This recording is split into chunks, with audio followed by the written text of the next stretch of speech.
खुल जाएंगे आपके सारे रास्ते।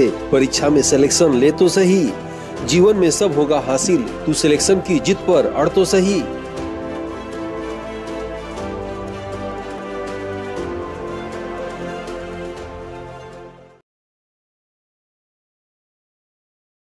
आदित्य क्लासेस एग्जाम गुरु चैनल में आप सबका स्वागत है।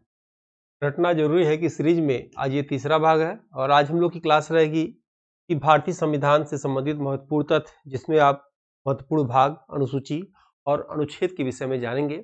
एक क्वेश्चन आपके एग्जाम में इसमें से निश्चित ही रहता है, समझ लीजिए। आप साल में उठा के देख लीजिए, निम्नलिखित में से सम्मिलित करिए, ऐसे आएगा या कौन सा असत्य है। तो ध्यान से देखिएगा इसको।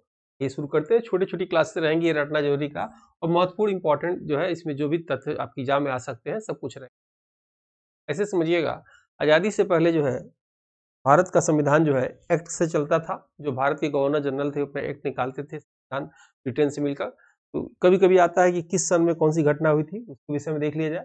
फिर हम लोग आगे क्या करेंगे, भारत में संविधान जो लागू हुआ था उसमें 1 से 20 भाग के विषय में पढ़ेंगे और 1 से 12 अनुसूची पढ़ेंगे हम लोग, और प्रमुख अनुच्छेद पढ़ेंगे। ठीक है, तो ऐसे समझ लीजिए। आज़ादी के बाद हम लोग का जो है भारतीय संविधान लागू हुआ, उसके पहले एक्ट चलता था। तो ये सीधे सीधे आप देख लीजिएगा, 1773 में रेगुलेटिंग एक्ट आया था। ठीक है, और वारन हेस्टिंग के समय आया था। रेगुलेटिंग एक्ट के तहत जो है 1774 में सुप्रीम कोर्ट की स्थापना कलकत्ता में हुआ था, जिसके प्रथम जज जो है एलिजा इम्पे बने थे। प्रश्न क्या आएगा कि भारत में पहली बार सुप्रीम कोर्ट की स्थापना कलकत्ता में हुआ, किस एक्ट के तहत हुआ? 1773 रेगुलेटिंग एक्ट के तहत हुआ। लेकिन किस वर्ष हुआ? तो 1774 में हुआ, याद रखिएगा। ठीक है, नेक्स्ट आप देखेंगे 1784 में पिट्स इंडिया एक्ट्स, ब्रिटेन के प्रधानमंत्री से पिट्स उनके नाम पे है। 1793 में बोर्ड ऑफ कंट्रोल का गठन। 1813 में चार्टर्ड एक्ट, याद रखिएगा यह चार्टर्ड एक्ट इंपॉर्टेंट है, यहाँ से प्रश्न आते हैं। प्रश्न आता है कि भारतीय प्राथमिक शिक्षा पर 1 लाख रुपए खर्च करने के लिए आया था, किस एक्ट के तहत? याद रखिएगा 1813 के चार्टर्ड एक्ट के तहत आया था।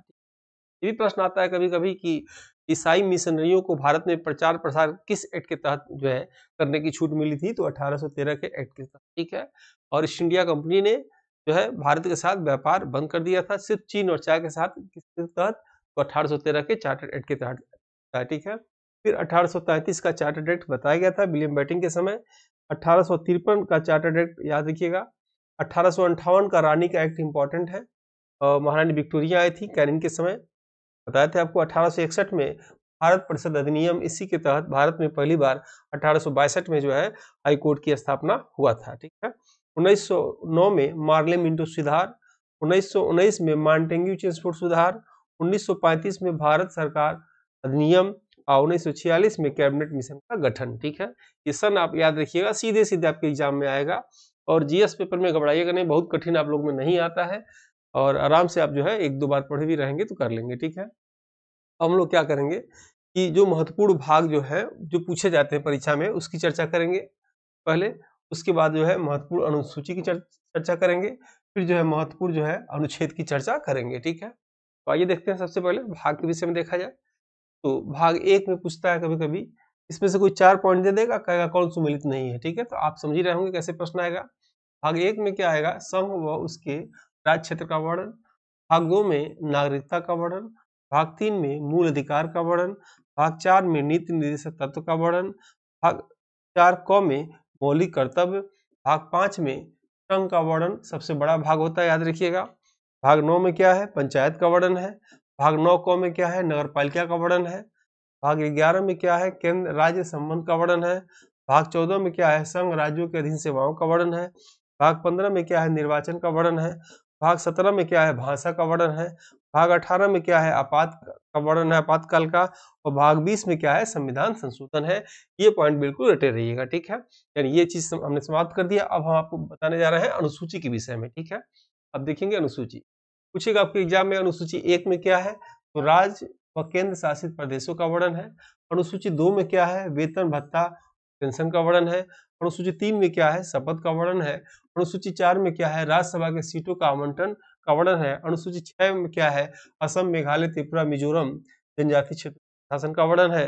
अनुसूची 7 में क्या है? तो सूचियों का वर्णन है, और इसमें जो है संघ सूची, राज्य सूची और समवर्ती सूची का वर्णन है। संघ सूची में 100 विषय है, राज्य सूची में 61 विषय हैं और समवर्ती सूची में 52 विषय हैं।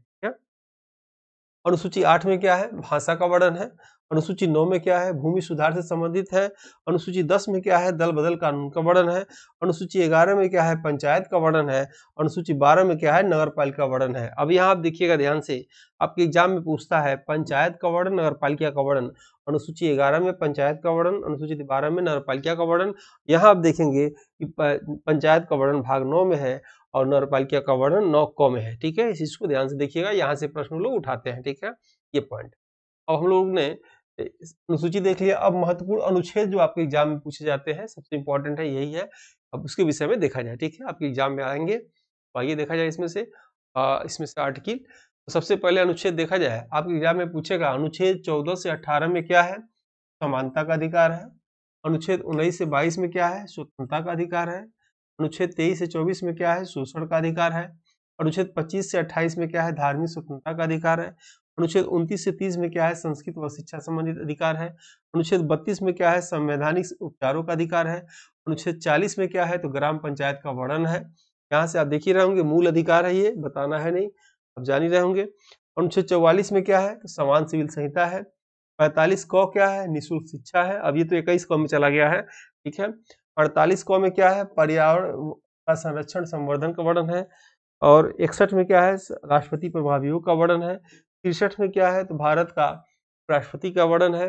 64 में क्या है, तो उपराष्ट्रपति व राज्यसभा के पदेन सभापति, ये एग्जाम में आ चुका है, अनुच्छेद 14 याद रखिएगा। 64 65 में क्या है, 65 में राष्ट्रपति की अनुपस्थिति में उपराष्ट्रपति के कार्य का वर्णन है। अनुच्छेद 72 में क्या है, राष्ट्रपति का क्षमादान है। अनुच्छेद 73 में क्या है, संघ की कार्यपालिका शक्ति का विस्तार है। अनुच्छेद 76 में क्या है, भारत का महान्यायवादी का वर्णन है। अनुच्छेद 79 में क्या है, संसद का वर्णन है। अनुच्छेद 80 में क्या है, राज्यसभा का वर्णन है। अनुच्छेद 81 में क्या है, लोकसभा का वर्णन है। अनुच्छेद 108 में क्या है, संयुक्त अधिवेशन का वर्णन है। अनुच्छेद 110 में क्या है, तो धन विधेयक का वर्णन है। अनुच्छेद 112 में क्या है, वार्षिक वित्तीय रिपोर्ट का वर्णन है। अनुच्छेद 124 में क्या है, सुप्रीम कोर्ट की जो है स्थापना का और गठन का वर्णन है। अनुच्छेद 148 में भारत का नियंत्रण महालेखा परीक्षक का वर्णन है। अनुच्छेद 153 में क्या है, याद रखिएगा, राज्यों के राज्यपाल का वर्णन है। ठीक है, आप याद रखेंगे इसको। नेक्स्ट आप देखेंगे यहाँ पे अनुच्छेद 165 में क्या है, तो राज्यों के महाधिवक्ता का वर्णन है। अनुच्छेद 170 में क्या है, विधानसभाओं की संरचना का वर्णन है। अनुच्छेद 171 में विधान परिषदों की संरचना का वर्णन है। अनुच्छेद 214 में क्या है, राज्यसभा राज्यों के लिए हाईकोर्ट का वर्णन है।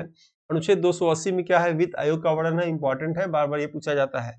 अनुच्छेद 300 क में क्या है, संपत्ति का अधिकार है, पहले ये मूल अधिकार था, अब ये कानूनी अधिकार हो चुका है। 312 में क्या है, तो अखिल भारतीय सेवाओं का वर्णन है। अनुच्छेद 315 में क्या है, संघ और राज्यों के लिए सेवा योजना का वर्णन है। अनुच्छेद 324 में क्या है, तो चुनाव आयुक्त का वर्णन है। अनुच्छेद 326 में क्या है, तो वयस्क मताधिकार का वर्णन है।